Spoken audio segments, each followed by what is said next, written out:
আসসালামু আলাইকুম রহমতুল্লাহ। আপনাদেরকে আগে একটি নিউজ শুনিয়েছি, মহিলা জামাত ইসলামের সমাবেশে বিএনপির হামলা। দেখেন, ঝিনাইদহে এই ধরনের একটি ঘটনা ঘটেছে। বিএনপির কিছু কুলাঙ্গার কর্মী নেতা আছেন যারা এই ঘটনাটি ঘটিয়েছেন। তারেক রহমানের উচিত এসব নেতাকর্মীদেরকে আইডেন্টিফাই করে তাদেরকে বহিষ্কার করা।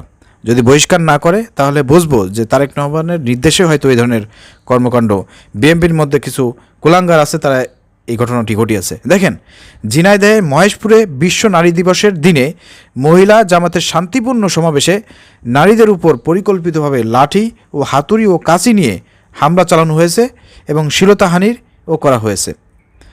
দুর্ভাগ্যজনক ব্যাপার হচ্ছে যে এই বর্বর হামলার পরে আমাদের নারী অধিকার সংশ্লিষ্ট সংগঠন ও ব্যক্তিবর্গ চুপ আছেন। মেয়ে যদি অশ্লীল পোশাক পরে, তাদেরকে যদি বলা হয় যে আপনারা এই ধরনের অশ্লীল পোশাক পরবেন না, শালীন পোশাক পরবেন, উন্না আপনাদের ঠিক নাই, উন্না ভালোভাবে পরবেন এবং একটু পর্দা করবেন, বোরকা পরবেন, ভালো ভালো কথা যখন বলা হয় তখন দেখবেন যে নারীবাদীরা বিভিন্ন সময় অনেক বড় বড় কথা বলে, প্রতিবাদ করে, রাস্তায় নামে নারীদের জন্য, যে নারীরা আজকে লাঞ্ছিত হচ্ছে, অপমানিত হচ্ছে, তখন এই নারীবাদীরা জেগে ওঠে। কিন্তু যখন ধর্ষণের শিকার হয়, এই ধর্ষিতা নারীর পক্ষে আপনারা দেখবেন না যে বাংলাদেশে কোনো নারীবাদী কখনো কোনো আপনার প্রতিবাদ করেছে, কোনো কথা বলেছে। এই যে দেখেন, মহিলা জামাতের একটি সমাবেশে সেখানে বিএনপি নেতাকর্মীরা আক্রমণ চালিয়েছে, শ্লীলতাহানি করেছে, তাদেরকে গালিগালাজ করেছে এবং বিভিন্নভাবে অপমান করেছে। তো এই যে মহিলা জামাতের যারা এখানে ছিলেন তারা কি নারী না? তারা কি মহিলা না? তো তাদেরকে অপমান করা হলো, তাদের সমাবেশে এই যে বাধা প্রদান করা হলো, বিএনপি নেতাকর্মীরা এই ধরনের একটি ঘটনা ঘটাইলো। এখন সারা বাংলাদেশের নারীবাদীরা আপনারা কোথায়? এখন আপনারা প্রতিবাদ করবেন না? বিএনপির বিরুদ্ধে আপনারা প্রতিবাদ করবেন না যে এই যে জামাতের মহিলা সমাবেশে কেন হামলা করলো? এখন কিন্তু কোনো প্রতিবাদ দেখতেছি না। এবং এই যে আসিয়া নামে মাগুরার একটি শিশুকে ধর্ষণ করা হয়েছে, তার অবস্থা খুবই ভয়ানক। দেখেন, তার ব্যাপারে বাংলাদেশে কোনো নারীবাদীর কোনো কথা নাই, তারা কোনো প্রতিবাদ করতেছে না। অথচ ছোটোখাটো বিষয় নিয়ে তাদের চেতনা জাগ্রত হয়ে যায়। এ হচ্ছে আমাদের বাংলাদেশের নারীবাদীদের অবস্থা। বিগত দিনেও আমরা এটা লক্ষ্য করেছি এবং বর্তমান দিনেও এটা আমরা লক্ষ্য করতেছি। এই জন্য আমাদের যিনি জুলাই আগস্টের যিনি মহানায়ক ছিলেন, ইমাম ছিলেন, আমাদের শিবিরের একজন গুরুত্বপূর্ণ দায়িত্বশীল এমডি আবু সাদিক কায়ুম ভাই, তিনি এই পোস্টটি করে তিনি লিখেছেন এবং বলেছেন যে আমাদের বাংলাদেশে এই যে মহিলা জামাতের উপর আক্রমণ হলো, তারা নারী, অথচ আমাদের বাংলাদেশের নারীবাদীরা তারা আজকে চুপচাপ। তিনি আফসোস করে এই কথাগুলো লিখেছেন। একইভাবে যাদের অ্যাক্টিভিজম ও পরিচিতির মূলে রয়েছে নারীর প্রতি সহিংসতার বিরুদ্ধে দাঁড়ানো, তাদের নিরাপত্তা প্রমাণ করেছে বাংলাদেশের নারীর নিরাপত্তা এবং অধিকার নিয়ে কথা বলার বিষয়টিও রাজনৈতিক পক্ষপাত মুক্ত নয়। বিস্ময়ের সাথে এটাও লক্ষ্য করতেছি, ইসলামী সংগঠন ও তাদের নেতারাও চুপ থাকার নীতি অবলম্বন করেছে। ইসলামী দাওয়াতের কাজে রত ইসলাম চর্চাকারী মুসলিম নারীর উপর বর্বরোচিত হামলা হলো, তার উন্না কেড়ে নেওয়া হলো, আঘাত করা হলো দেশীয় অস্ত্র দিয়ে, তবুও আমাদের ইসলামপন্থী ব্যক্তিবর্গ নিরাপত্তার পথ বেছে নিয়েছেন। এই যে খুব চমৎকার একটি বিষয় বলেছেন। দেখেন, এখানে তো আমরা নারীবাদীর বিরুদ্ধে কথা বললাম যে নারীবাদীরা এটা নিয়ে কোনো প্রতিবাদ করতেছেন। নারীদের উপর হামলা হলো, তাদের উন্না টেনে নেওয়া হলো, তাদেরকে শ্লীলতাহানিও করা হলো, এভাবে নারীবাদীরা চুপ। সাথে সাথে আমাদের বাংলাদেশে যারা ইসলামী দল আছে অন্যান্য, তারা এখানে একটা প্রতিবাদ করবে, যেহেতু এটি একটি ইসলামিক সংগঠন, ইসলাম প্রচারে, ইসলামের দাওয়াত নিয়ে তারা কাজ করতেছিল। রমজান মাসে তারা রমাদানের যে আলোচনা আছে, নারীরা এক জায়গায় বৈঠক করে তারা বসে বসে সেখানে আলোচনা করতেছিল, কোরআন হাদিস নিয়ে এই মাহে রমাজানের আলোচনা করতেছিল। তো এটা একটি ধর্মীয় ইসলামিক সংগঠন।